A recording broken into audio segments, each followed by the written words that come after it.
Someday, you'll be driving down a long 2-lane highway. There'll be no other cars, no signs, no animals, not even any birds flying in the sky. Just you and the road, stretching for infinity through a barren desert. You can drive forever down this road, never wavering. You can turn around and drive back, if you like. Nothing will happen. You'll continue to drive on forever, never seeing an end. However, you might start to worry that you'll run out of gas.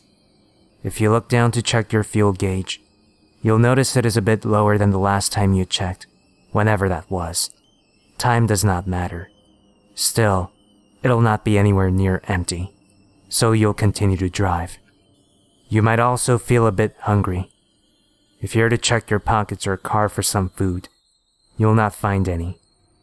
You won't care much, as you're only a little hungry. You'll continue to drive on, down the endless road. As you drive on and on, you'll grow hungrier. Your fuel gauge will be a bit lower every time you look at it.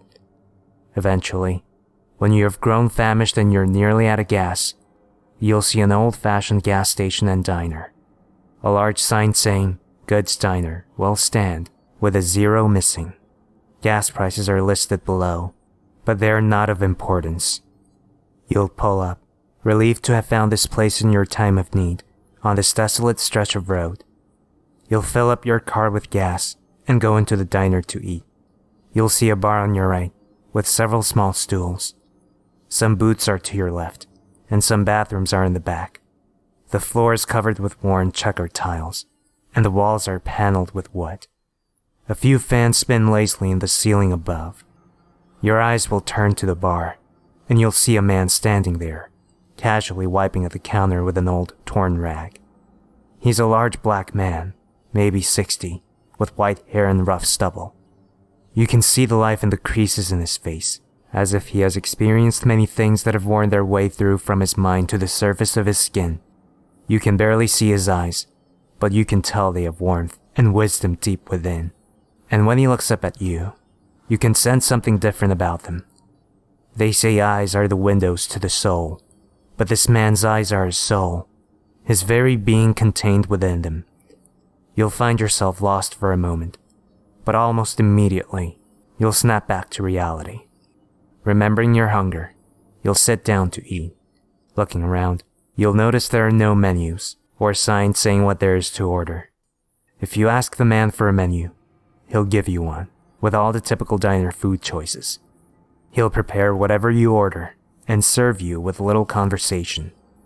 After you eat, you'll pay the man, thank him, and leave. If you happen to look back, you'd see the man with an expression of sadness, a sadness so great that it makes your heart stop for a second. Then you'll turn your head and drive on towards your destination. You'll reach it and forget all about the diner.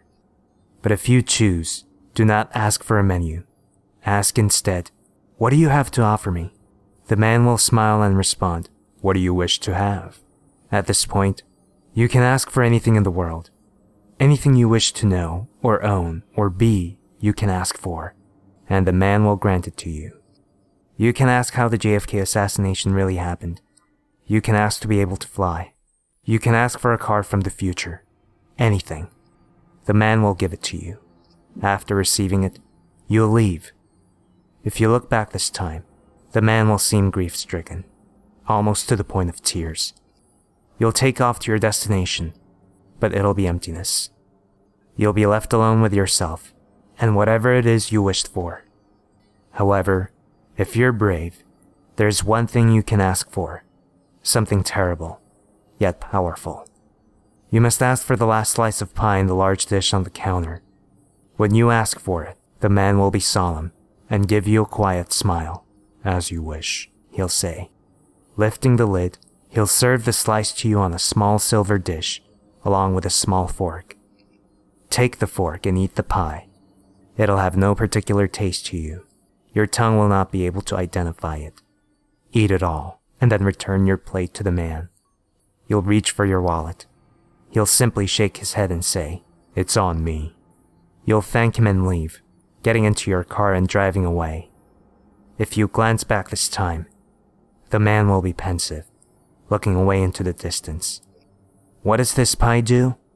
Well, once you begin driving, you'll begin to contemplate things. Thoughts will travel into your head, and you'll know the origins of the universe. You'll know who the true entity, the creator of the world is. You'll know the secrets of the afterlife, and know everything of who you are. And only once you fully comprehend this information will you leave the road.